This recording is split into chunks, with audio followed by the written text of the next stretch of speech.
Hi friends, ಎಲ್ರಿಗೂ ನಮಸ್ಕಾರ. ವಿಶೇಷ ರುಚಿ ಕನ್ನಡ ಯೂಟ್ಯೂಬ್ ಚಾನಲ್ಗೆ ನಿಮಗೆ ಸ್ವಾಗತ. ಇವತ್ತು ಮೈಸೂರಿನ ವಿಶೇಷ ದಸರಾ ಪ್ರಯುಕ್ತ ಮೈಸೂರು ಪಾಕ್ನ ಮಾಡುತ್ತಾ ಇದ್ದೀವಿ. ಬನ್ನಿ ಹೇಗೆ ಮಾಡೋಣ ಅಂತ ನೋಡೋಣ. ರುಚಿಯಾದ ಮೈಸೂರು ಪಾಕ್ ಮನೆಯಲ್ಲೇ ಎಲ್ಲರೂ ಮಾಡಿ ಒಂದು ಸಲ ಟ್ರೈ ಮಾಡಿ, ಚೆನ್ನಾಗಿ ಬರುತ್ತೆ. ಬರೀ 3 ಸಾಮಗ್ರಿಗಳಲ್ಲಿ ಮಾತ್ರ ಮಾಡ್ಬೋದು.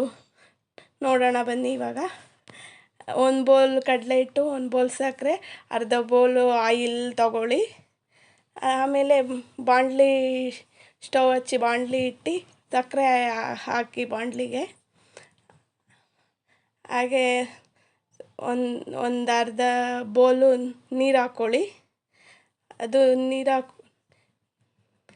ಹಾಕ್ಕೊಂಡ್ಮೇಲೆ ಅದು ಪಾಕ ಚೆನ್ನಾಗಿ ಬರಬೇಕು. ಹಾಗೆ ತಿರ್ಗಿಸ್ತಿರ್ಬೇಕು. ಪಾಕ ಚೆನ್ನಾಗಿ ಸಕ್ಕರೆ ಹಾಕಿದ್ಮೇಲೆ ಅದು ಚೆನ್ನಾಗಿ ಮಳ್ಳಬೇಕು. ನಾವು ಪಕ್ಕದಲ್ಲಿ ಒಂದು ಬಾಣಲೆಯಲ್ಲಿ ಅರ್ಧ ಬೌಲು ಆಯಿಲ್ ಇಟ್ಕೊಂಡು ಚೆನ್ನಾಗಿ ಕಾಯಿಸ್ಕೊಳ್ಳೋಣ. ಆಯಿಲು ಚೆನ್ನಾಗಿ ಮಳ್ಳೋ ಥರ ಕಾಯ್ದಿರಬೇಕು. ಇಲ್ಲಿ ಪಾಕ ಬರುತ್ತಾ ಅಂತ ನೋಡೋಣ ಬನ್ನಿ. ಪಾಕ ಇನ್ನೂ ಹಾಗೆ ತಿರುವುತ್ತಿರೋಣ. ಮಿಕ್ಸ್ ಮಾಡ್ತಾ ಅದು ಗಟ್ಟಿ ಸ್ವಲ್ಪ ಎಳೆ ಪಾಕದ ಥರ ಬರಬೇಕು. ಈಗ ಬರ್ತಿದೆ ನೋಡಿ. ಆ ಥರ ಬಂದಾಗ ನಾವು ಬೌಲಲ್ಲಿ ಇಟ್ಕೊಂಡಿರೋ ಕಡಲೆ ಹಿಟ್ಟನ್ನು ಮಿಕ್ಸ್ ಮಾಡಬೇಕು. ಸ್ವಲ್ಪನೇ ಕಡಲೆ ಹಿಟ್ಟು ಹಾಕೊಂಡು ಮಿಕ್ಸ್ ಮಾಡ್ತಾ ಇರಬೇಕು.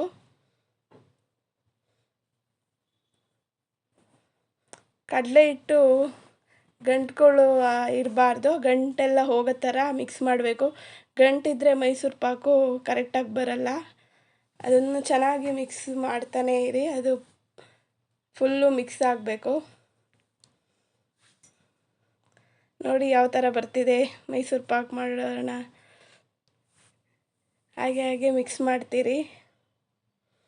ಇವಾಗ ನೋಡಿ ಎಲ್ಲ ಗಂಟುಗಳು ಇಲ್ಲ. ಇವಾಗ ಆಯಿಲ್ ಕಾಯಿಸಿಟ್ಟಿದ್ವಲ್ಲ ಅದನ್ನು ಇದಕ್ಕೆ ಒಂದು ಸೋಟ್ ಬಿಡೋಣ.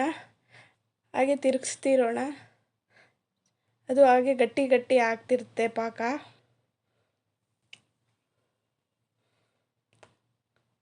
ಅದು ಗಟ್ಟಿ ಆಗೋವರೆಗೂ ತಿರುಗಿಸ್ತಾನೇ ಇರಬೇಕು. ಹಾಗೆ ಬಿಟ್ಟರೆ ಇಲ್ಲ ಅಂದರೆ ಎಲ್ಲ ಗಂಟಾಗ್ಬಿಡುತ್ತೆ ಮತ್ತೆ. ಹಾಗೆ ತಿರುಗಿಸ್ತಾನೇ ಇರಿ.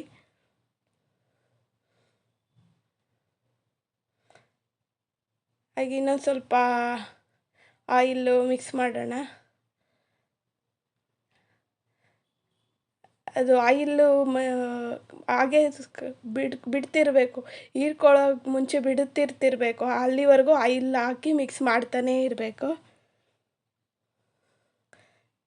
ನೋಡಿ ಇವಾಗ ಗಟ್ಟಿ ಆಗ್ತಿದೆ, ಪಾಕ ಗಟ್ಟಿ ಆಗ್ತಿದೆ.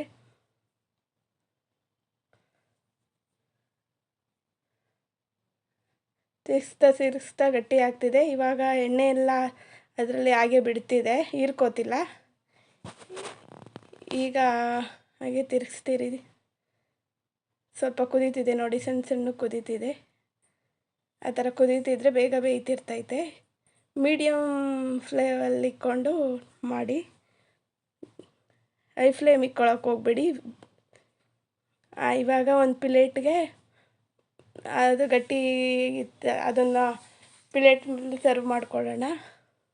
ಸಮ ಮಾಡಿಬಿಟ್ಟು ಒಂದು 5 ನಿಮಿಷ ಬಿಟ್ಟಾದಮೇಲೆ ಒಂದು ಚಾಕು ತಗೊಂಡು ಪೀಸ್ ಮಾಡ್ಕೊಳ್ಳೋಣ. ನಮ್ಗೆ ಯಾವ ಥರ ಶೇಪ್ ಬೇಕೋ ಆ ಥರ ಪೀಸ್ ಮಾಡ್ಕೊಳ್ಳೋಣ.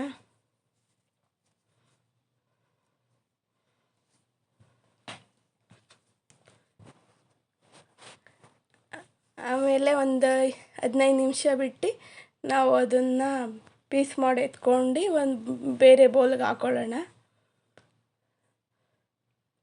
ನೋಡಿ ಈ ಥರ ಬಂದಿದೆ. ನೀವು ಒಂದು ಸಲ ಟ್ರೈ ಮಾಡಿ, ಚೆನ್ನಾಗಿ ಬರುತ್ತೆ.